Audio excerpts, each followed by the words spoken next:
No numbers have been assessed. No feasibility studies have been done. What's going to happen to the tax base? Loss of VAT. There's a loss of general income corporate tax, and then with immigration, the loss of personal income tax. None of these things have been assessed. We might be in a much worse position post NHI than what we are now.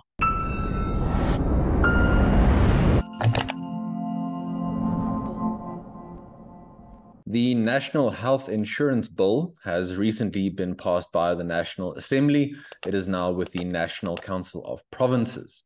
The bill has wide-ranging implications for both public and private sector healthcare in South Africa, despite some comments to the effect that we should only expect full implementation within 10 to 15 years. It will nonetheless continue to have impacts from today and throughout, however long it takes to reach quote-unquote full implementation. Joining me to unpack the NHI bill, some of those implications, is Mike Settas. Mike is head of the Health Policy Unit at the Free Market Foundation. Mike, thanks very much for being with us. Great to have you back on the CRA channel, unfortunately discussing something quite concerning. For example, Dr. Ryan Noach from Discovery has said, Discovery themselves not in a panicked state. The NHI will take time to reach full implementation. But I just want to get your views on what some of the effects could already be of this, maybe for medical personnel, for healthcare personnel. Let's assume it's only implemented in 100 years' time.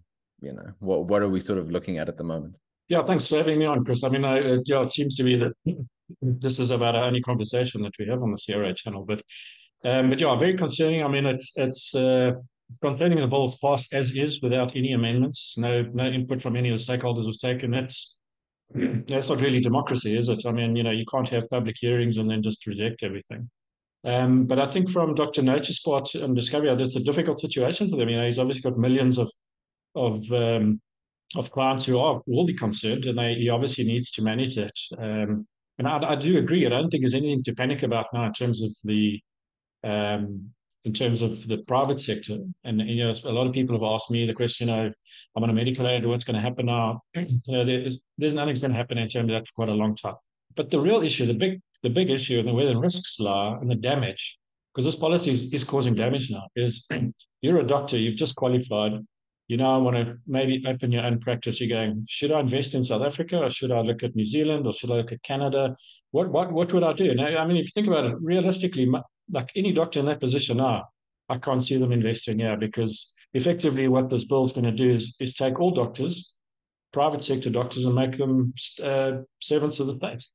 That's essentially what it's doing. And I mean, given our track record under state-owned enterprises, I mean, the choice, it's hardly ever a choice. I mean, and that's the key risk, is what we really face, is the loss of even more medical personnel. Mike, you've had some arguments in favor of the NHI from someone like Dr. Nicholas Crisp in the Department of Health around, if it's the right phrase, cross-subsidisation. So to the tune of roughly 50 billion that he has cited that the government subsidizes the private sector with, I'm guessing through various avenues and methods. And that in a way leads to or justifies the NHI fund as a whole. If it's already, the subsidies are being implemented, why not just pursue it to an even greater scale, maybe bring everything under one umbrella, sort of that centralizing notion. What do you think of some of those arguments around those amounts? And even if they're correct, and your views on whether they're not, does that justify, for example, something as wide-ranging as the NHI? Well, I mean, creating a state-run monopoly in any country is not a good idea for a whole host of reasons. In our context, even worse, because the track record of running state-owned entities is woeful. So, but the comments from Dr. Crisp on the 50 billion rand subsidy, I mean, the only subsidy is through the medical tax credit. This 50 billion is wrong. The number's around 20 billion, which only makes up about 10% of total spend through medical schemes in the private sector. And then we also have to remember that that there's a lot of out-of-pocket spend in the private sector as well. So it's not just what runs through the medical aids.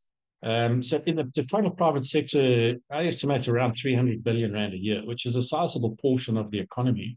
And the other aspect around this, that if we're talking subsidies, as Dr. Crisp is pointing out, there are a lot of subsidies from the private sector into the public sector, which they're implicit. They're not very apparent, but they are there. For example, on medicines, it's a massive subsidy on medicines. Private pharmaceutical companies tender on state contracts at rock bottom prices because of the scale of those tenders. And then the pharmaceutical companies then sell through the regulated single exit price, which is set by government at higher prices than that. So effectively, the pharmaceutical companies make all their margin out of the private sector, not the public sector. So that, again, is an implicit subsidy from private to state. The other crazy side around this, if we're getting into these numbers around the fiscus, is what is the loss on tax revenue in terms of nationalizing the private sector? So what are the contributions the private sector currently makes at a 300 billion rand a year industry? Let's say that's a sizable component. No numbers have been assessed. No feasibility studies have been done. What's going to happen to the tax base? Loss of VAT. There's a loss of general income corporate tax. And then with immigration, the loss of personal income tax. None of these things have been assessed.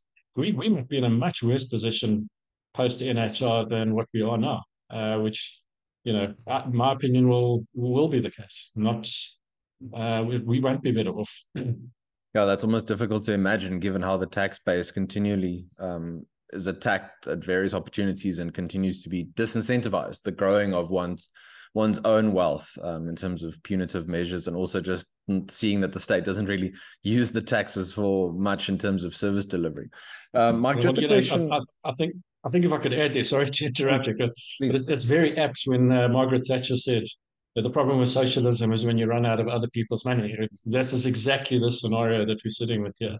So sorry to interrupt, but I just think that was a very apt comment to make.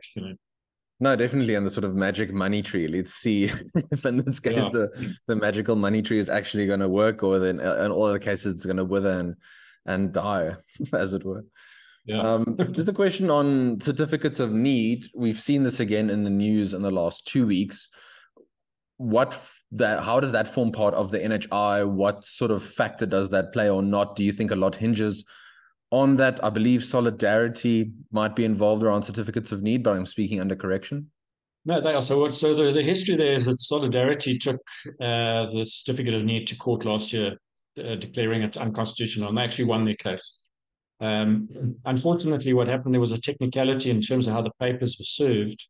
The sheriff didn't serve them properly, so the state was actually able to have the entire court case rescinded. The court case declared the certificate of need as unconstitutional, which we strongly believe they are. So it's back to square one. The court case will be basically so the filed papers again now, obviously making sure that the sheriff does issue the papers correctly this time, so that we don't have these technicalities. But I can't imagine that another judge in the same court looking at the same constitution is going to come to any different conclusions to which the first judge did. So, but the certificate of need is pivotal to the NHI. It's the tool with which they'll control doctors, where they can work, what practice they can run, basically what equipment they can buy. It's very draconian, but it's the essence of what the NHI is taking control of private doctors, basically their careers, if you like, their vocation, and telling them this is how you will operate. Very much in the line of what Cuba did.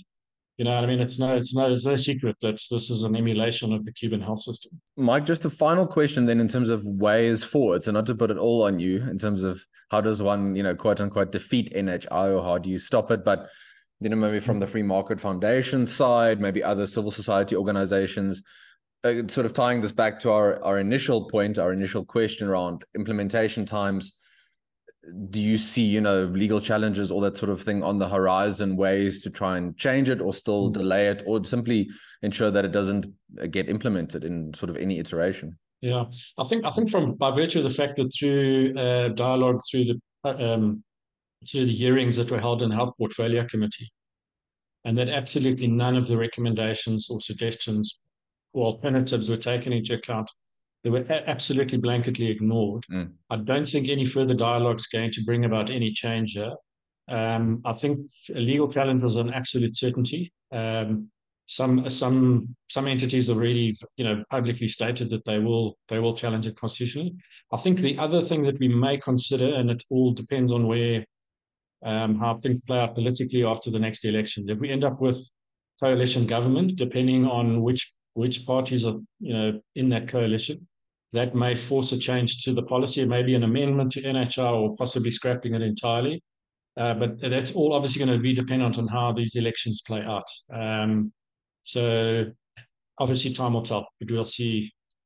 We'll have to see how that pans out. Yeah, and on that note, there's sort of the opportunity for the viewers, I think, to engage with the various civil society organizations to try and use as many avenues and ways to stop the NHI, regardless of the iteration that comes down. Yeah, so I mean, the work we've done through the foundation, we're obviously as an NGO, we survive based on donations from either private members or corporates. And yeah, I mean, if there are people willing to contribute, that always helps a bit. We are a voice,